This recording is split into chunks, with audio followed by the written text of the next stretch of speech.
What if there is a line the human soul can cross and never return?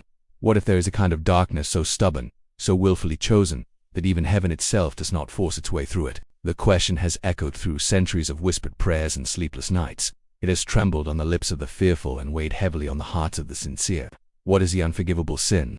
And perhaps even more urgently have I committed it? To understand this, we must leave the noise of modern life behind for a moment and step into a much older world, a world of dust and sandals, of flickering oil lamps and crowded courtyards, of men and women who walked under the same sun we do, but who lived close enough to the miracles of God that they could hear his footsteps in the street. In that world, there was a man who did not speak like the teachers. When he spoke, people felt as though truth itself had found a voice.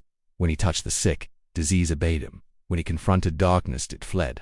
And yet, not everyone who saw these things believed. Some watched the blind receive their sight and felt their hearts harden. Some saw the oppressed set free and clenched their fists in quiet fury. Some looked directly at the work of God and called it the work of evil. It is here on this sacred and terrifying ground that the idea of the unforgivable sin first appears. The Gospel writers tell us that one day, Jesus cast a demon out of a man who could not see and could not speak. In a moment, the man was restored. The crowd stood in stunned silence. Some began to whisper, could this be the Son of David, the long-awaited Messiah? But not everyone was whispering in wonder. There were religious leaders there that day, men who knew the Scriptures, men who had devoted their lives to studying the words of God. They had seen the same miracle. They had witnessed the same transformation.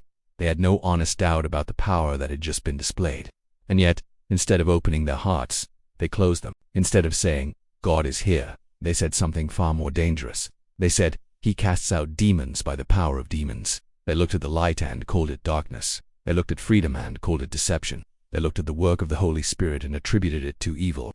It is in response to this that Jesus speaks some of the most sobering words ever recorded. Every sin and blasphemy will be forgiven people, but the blasphemy against the Spirit will not be forgiven. These words have unsettled believers for generations, because they seem to suggest that, while God's mercy is vast, there is something that stands outside of it, something that cannot be undone. But what does it really mean? To understand this, we must first understand what the Holy Spirit does. The Spirit of God is the one who opens blind eyes, not just physical ones, but spiritual ones. He is the one who convicts the heart, who whispers truth into the conscience, who draws the soul toward repentance. He is not merely a force or an influence.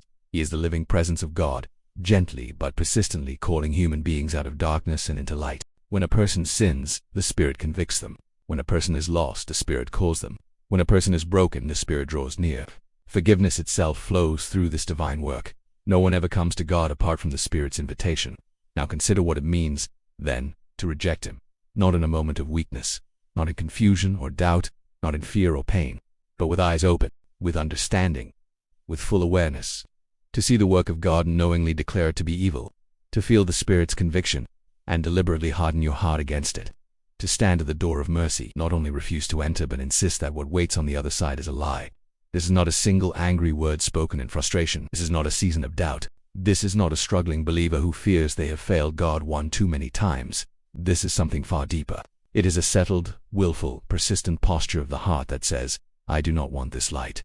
And even if it is light, I will call it darkness. The unforgivable sin is not unforgivable because God is unwilling to forgive. It is unforgivable because the person who commits it no longer wants to be forgiven. They have closed the only door through which forgiveness enters. They have rejected the very voice that calls them home. Imagine a man lost in a desert, dying of thirst. A traveler comes to him, offering water, but the man says, that water's poison. And not only does he refuse to drink, he tells others to stay away as well. The problem is not that the water cannot save him. The problem is that he will not receive it. This is why Jesus' words are so serious. He is not describing a God who suddenly becomes cruel or limited. He is describing a human heart that has become so hardened, so resistant to truth, that it no longer responds to grace.